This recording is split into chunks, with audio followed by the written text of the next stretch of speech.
Millions of American jobs start right here. America's farmers export over $100 billion of crops and products. We have the #1 trade surplus of any American industry.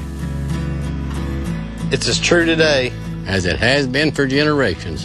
America's farmers grow America. Brought to you on behalf of America's farmers by Monsanto. Dr. Dan Benishek from Michigan's 1st District, thank you for joining us. Well, happy to be with you today, thanks. Just for starters, can you tell us a little bit about your district and the kinds of agriculture within it? Well, I represent Michigan's 1st District, which is actually the northern half of Michigan. So it's a very large district. It's 28,000 square miles, and it's probably one of the most varied agricultural districts in the country. Michigan produces everything from anything that's like on your plate, you know, from the potatoes to the meat to the dairy to the vegetables, fruits. So it's been quite a learning experience to me to get to know farmers that produce all these crops and the varied interests they have. So it's been a real pleasure joining the Agriculture Committee and working on issues for our farmers, which is really a huge part of the economy of Michigan. And to me, it's really about the jobs that agriculture supports, and we want to make it productive. And you mentioned your service on the Agriculture Committee, also serving on the Natural Resources Committee. What are your priorities when it comes to legislation relating to that committee work?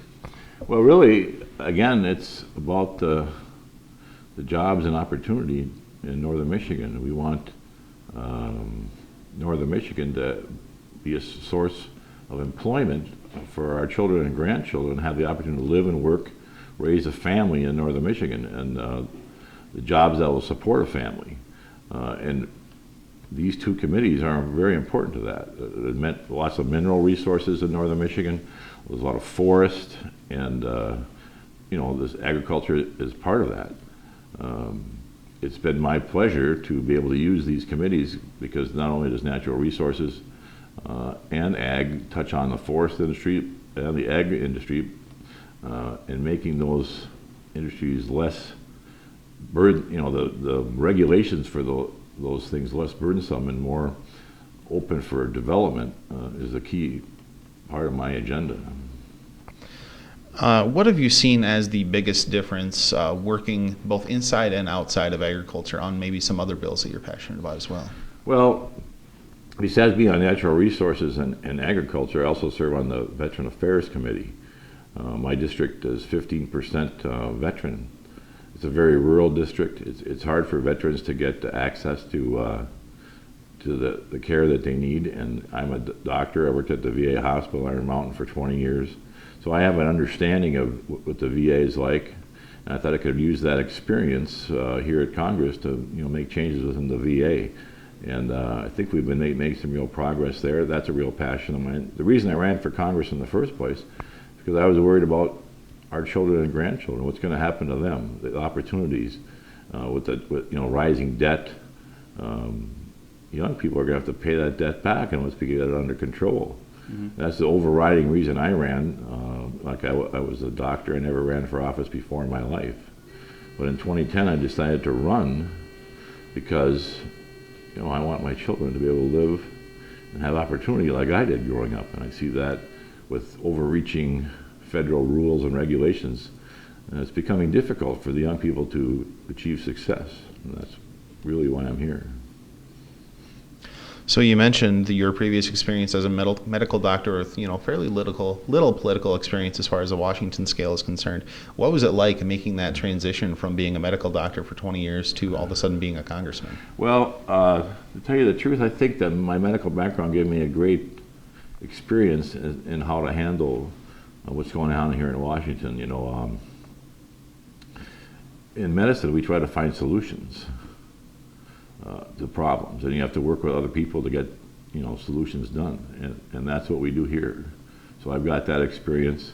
And the other thing, as a physician, we're very cognizant of that if you don't really understand what's wrong with the patient, you need to get some help. You need to get somebody else involved, and that's something we do here all the time too. If you're not familiar with an issue, like for example, when I first started here, I didn't know very little about agriculture. But I went out there and I talked to farmers, go to farms, see the problems, and then learn what the solutions are to solve those problems. So I think that the background is good because you're not afraid to say, hey, I don't understand this, let's go find a solution.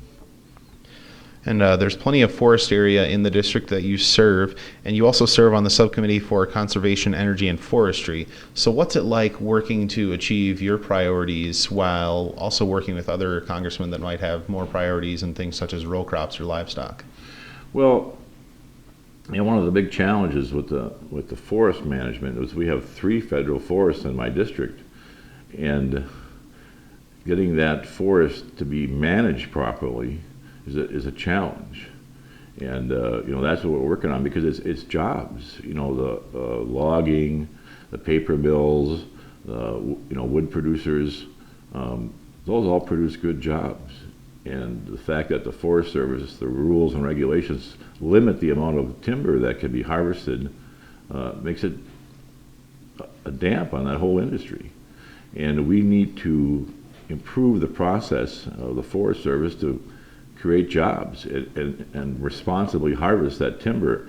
So that's a big push for what we do, is try to make that happen. We face the same kind of problems in the agriculture industry because of overreaching federal regulations that make it difficult for farmers to produce. I mean, farmers want to have safe food. They want to take care of their land. They want to do well and still produce the food that we need in this country. And a lot of the rules and regs coming out of Washington are making it very difficult for them to do that.